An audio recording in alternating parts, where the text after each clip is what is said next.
Hey you guys, what's up? Welcome back to my channel. If you never seen me before, my name is Chelsea and I write books about Black girls who aren't all that nice.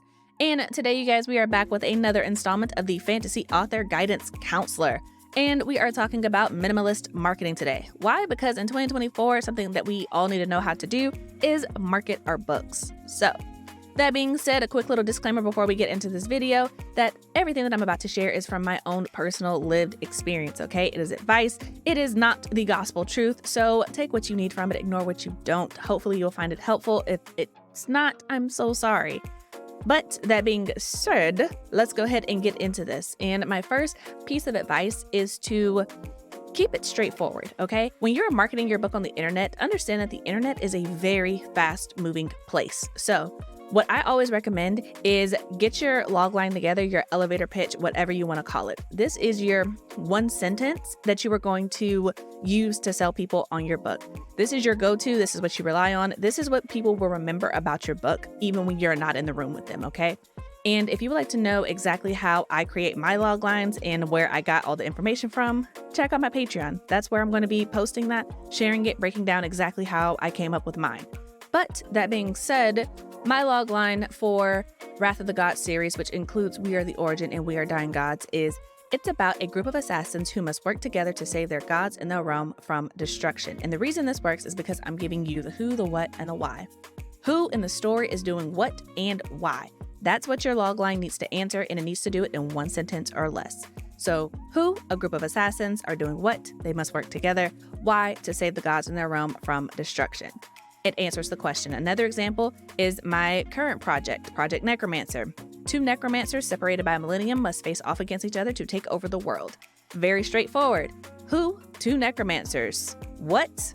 Must face off against each other. Why? To take over the world. It answers all of the questions, and it's in one sentence, something that you can remember, something that fits in a tweet, something that fits in a caption, etc.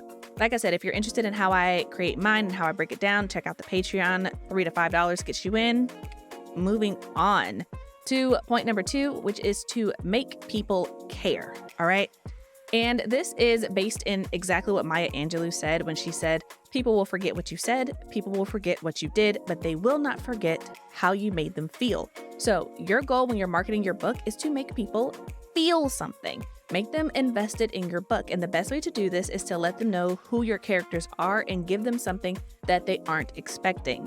What I mean by this, again, going back to my series, we have assassins who are trying to save the world, save their realm, save the gods. Now we have intrigue. Now we have why, because assassins are generally dark characters. They're the people getting rid of people, past tensing them, right? They're not the heroes of the story. And that creates a question that gets you invested as a reader. At least that's what it's supposed to do, right? It's not going to work on everyone, but it will work on the people that you are trying to get to read your book. All right, which brings me to point number 3, which is to market to one audience. And I feel like this is the most controversial piece of advice because when you're an author, you're like, I want everyone to read my book. I want everyone to enjoy my book. And that can be true.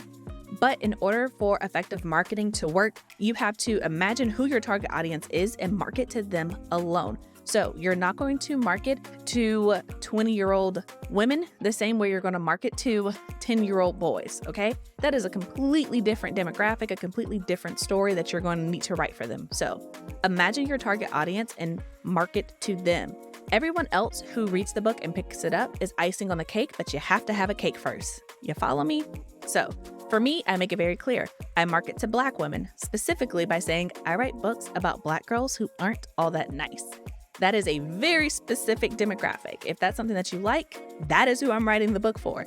And generally speaking, that applies to Black women in their 20s to 30s, somewhere around there. Although I have found that my demographic is a lot larger than that. When I'm marketing my book, when I'm trying to get someone to pick up the book, especially when the book is new and I don't have a bunch of reviews, I'm marketing specifically to Black women in that demographic. That's how it works. That way it goes outside. You have to start with a small circle and then they tell their circle and then it grows from there. But yeah, I just want to make this quick little video so that you guys have a couple of tips going into 2024 about how to market your book. If you have questions about any of it, feel free to leave a comment down below or to reach out to me for coaching services. You can get an hour with me for $20, which I think is super reasonable. Or you can sign up for my Patreon. There is a tier where you get an hour with me every month to talk about whatever it is that is on your mind. So if you have another piece of marketing advice that you have found very useful, please share it with us down in the comments below so that we can all help each other get better at this in the comments. But that is it. If you have nothing to share, as always, feel free to leave an orange heart down in the comments and like and subscribe if you haven't done it already. But that's it, you guys. Until next time, I hope your days are lovely and your books are interesting. Bye.